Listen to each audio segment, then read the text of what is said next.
Girl, it's me. It's Christmas. Discover the perfect gift at Kildare Village, where there's Get off the phone, dickhead! Every day. Cards delivered and on their way. The tinkling bells on Santa's sleigh. Lips under mistletoe, waiting to be kissed. A trip to Wilton Shopping Centre, not to be missed. Christmas wouldn't be Christmas without a trip to Wilton Shopping Centre. With so many shops under one roof and, of course, Santa. Open late right up to Christmas Eve. WiltonShoppingCentre.ie.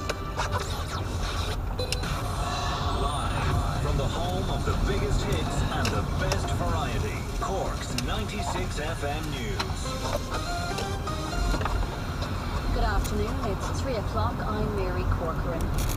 The Housing Minister says homeless people aren't being kicked out of hotels to make room for guests this Christmas. It comes at a time when latest data shows 354 people were registered as homeless in Cork in September.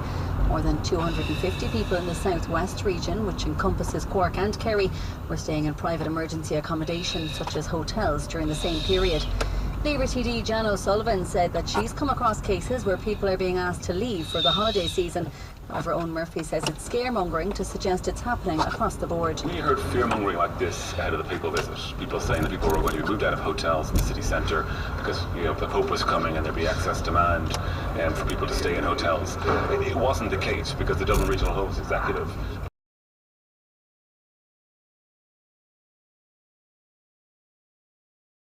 high demand in the city. So we saw scaremongering around this, the Papal visit ahead of it. It didn't happen and it won't happen over Christmas.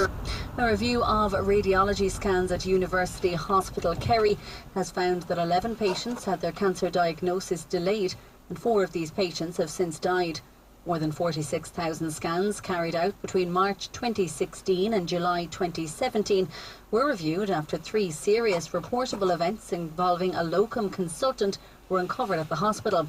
They included CT and ultrasound scans and checks rays of 26,754 individual patients.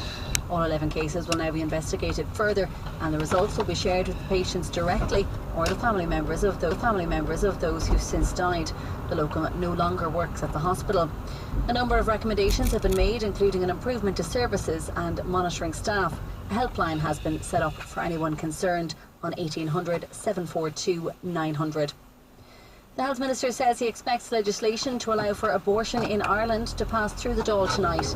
Debate on the bill is resuming this afternoon and is expected to continue for more than 7 hours.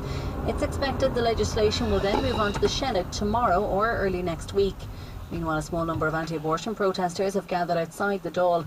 They're handing out leaflets calling the new legislation the Harris Holocaust. Hundreds of prisoners are being forced to sleep on the floor of jails because of accommodation shortages. New figures from the Irish Times show 119 prisoners had to sleep on mattresses on the floor at Cork Prison in July. The number was 674 at Midlands Prison in Portlaoise and 572 at Limerick Prison.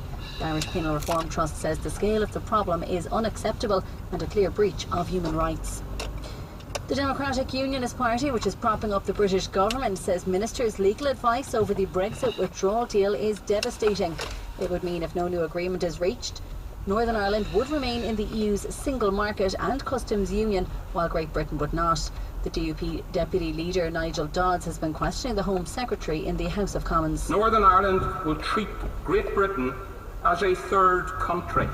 How can he possibly stand here and recommend this deal and say that it brings to an end the jurisdiction of the Court of Justice and takes back control?